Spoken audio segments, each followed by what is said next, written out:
கிறிஸ்துக்கள் பிரியமான தேவனுடைய பிள்ளைகளே, இந்த நாளின் காலை நேரத்தில் இயேசுவின் நாமத்தினால் உங்களை அன்போடு வாழ்த்துகிறேன்.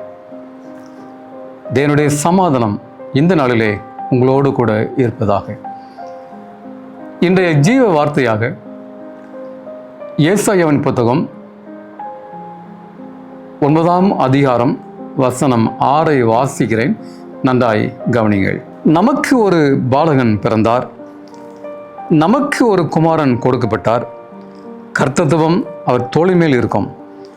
அவர் நாமம் அதிசயமானவர், ஆலோசனை கர்த்தர், வல்லமையுள்ள தேவன், நித்திய பிதா, சமாதான பிரபு. எனக்கு பிரியமான தேவனுடைய பிள்ளைகளே, ஒரு அருமையான ஜீவ வார்த்தை நான் வாசிக்க கேட்டோம்.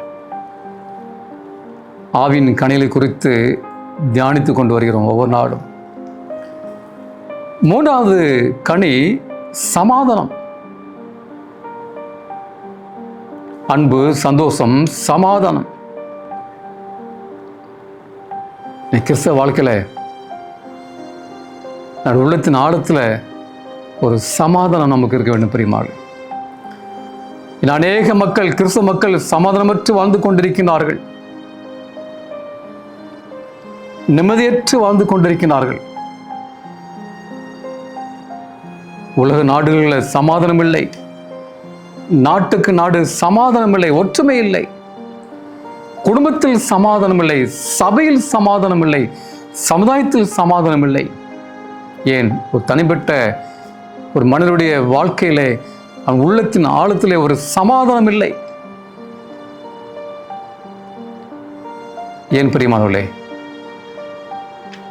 இந்த சமாதானத்தை நாம் எங்கே வாங்க முடியும்? விலை கொடுத்து வாங்க முடியுமா?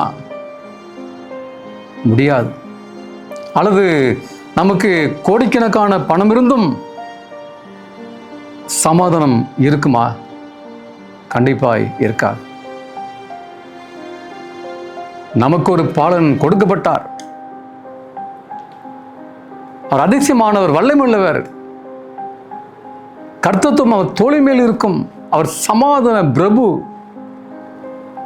பிரியமானவர்களே, அவர் சொன்னார்,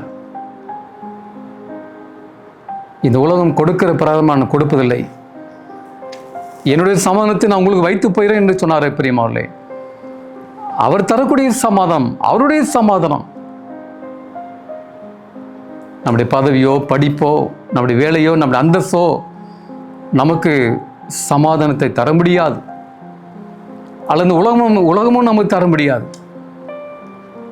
இயேசு ஒருவராலே அந்த சமாதானத்தை பெற முடியும். பிரியமானவர்களே,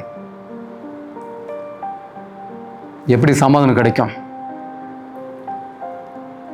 119 சங்கீதம் 165வது வசனத்தை வாசிக்கிறோம். வேதத்தை நேசிக்கிறவர்களுக்கு மிகுந்த சமாதானம் உண்டு. பிரியமானவர்களே, வேதத்தை படிங்கள், நேசித்து வாசிங்கள், வாழ்க்கையில் அபியாசிங்கள். அப்பொழுது உங்கள் வாழ்க்கையில் மிகுந்த சமாதானம் கிடைக்கும். இந்த அளவுக்கு வேதத்தை நாம் பிரியமாய் ஏற்றுக்கொண்டு ஆழ்ந்து படிக்கிறோமோ, தியானிக்கிறோமோ, நம்முடைய வாழ்க்கை அதை கடைப்பிடிக்கிறோமோ, அப்பொழுது நம்முடைய வாழ்க்கையில் உள்ளத்தில் மிகுந்த சமாதானம் கிடைக்கும். பிரியமானவர்களே, வேறு எங்கும் இந்த சமாதானத்தை நாம் விலை கொடுத்து வாங்கவே முடியாது.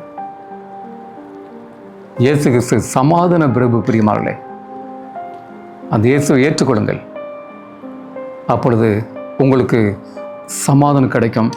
நாம் கண்களை மூடி ஜெபம் செய்வோம். எங்களை அதிகமாய் நேசிக்கிற அன்பின் ஆண்டவரே, இந்த காலை வேளை சோதரமப்பா, இந்த செய்தியை கேட்ட நம்முடைய பிள்ளைகளை ஆசீர்வதிங்க, பாதுகாத்து கொள்ளுங்க சாமி. நீ சமாதான பிரபு ஆண்டவரே. எவ்வளோ மக்கள் சமாதானமற்று நிம்மதி எழுந்து வாழ்ந்து கொண்டு இருக்கிற ஆண்டவரே, வாழ்ந்து கொண்டிருக்கிறாள் ஆண்டவரே. எல்லோருக்கும் சமாதானத்தை கொடுங்க, உலக நாடுகளுக்கு சமாதானத்தை கொடுங்க ஆண்டவரே. அந்த சமாதானத்தை பெற்றுக்கொள்ள கிருபை தாரும். இயேசு நாமத்தில் வேண்டிக் கொள்கிறேன், பரலோகத்தின் பரம தகப்பனே. ஆமேன், ஆமேன்.